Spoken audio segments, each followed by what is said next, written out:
Tatlong patay at isang kritikal sa bangga ng truck at kotse sa Cebu. Sa Bataan naman, truck din ang nakabundol sa 8 taong gulang na estudyanteng palabas ng kanilang paaralan. Saksi, si CJ Torida ng GMA Regional TV. Palabas na ng eskwelahan ang ilang mag-aaral sa Dinalupihan, Bataan nang biglang tumakbo patawid ng kalsada ang estudyanteng ito. Napatigil ang truck na pagmamay-ari ng LGU. Yun pala, nabundol ang 8 taong gulang na babae. Bigla pong tumawid. Nag-hesitant na pero tumawid po. Sa hindi inaasahang pangyayari, nasagasaan po. Nagulungan po yung isang paa niya. Isinugod sa ospital ang bata na maayos na ang lagay. Nagkaaregluhan na rin ang magkabilang panig. Motorsiklo naman ang nakabundol sa 7 taong gulang na babae sa San Jacinto, Pangasinan. Lumingon pa ang bata para matiyak na walang dumadaan. Pero nang tumakbo siya para tumawid, hindi niya nakitang may paparating na motorsiklo. Nagtamo ng sugat sa iba't ibang bahagi ng katawan ng bata. Ayon sa pulisya, nagkaayos na ang kaanak ng biktima at ang rider. Wasak na wasak naman ang kotseng ito sa Pinamungahan, Cebu matapos mabangga ng trailer truck. 3 sa 4 na sakay ng kotse ang patay. Batay sa investigasyon, galing umano sa inuman ng 4 na sakay ng kotse at umalis sana para sunduin ang nobya ng isa nilang kasama. Ayon sa incident, doon ang PCA ka nang nakuha na CCTV sa prior sa incident. Kusugin siya ang dagat. Kusugin siya dyan. Sa course, bigay niya yung pato. May inapoy sila. So, pag-end ba, ako, doon na sila nasa may gusto.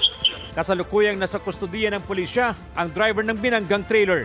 Ang ato ang investigator, wala pa may nakita po nga liability on the part sa driver sa prime mover, considering nga diha man siya sa sakto gid niya nga lane niya. In fact, ang katong na may nakita po na may mga katong sa sir, katong skid mark.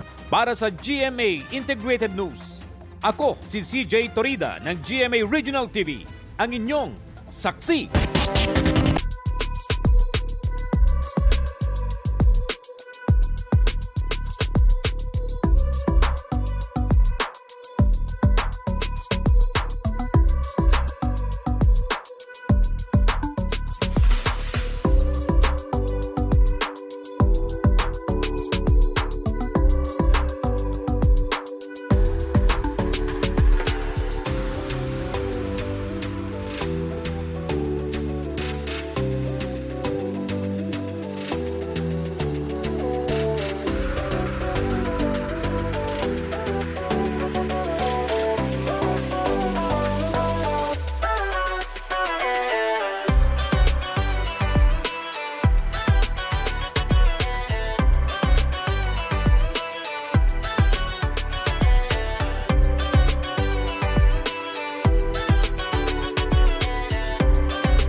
Mga kapuso, sama-sama tayong maging saksi.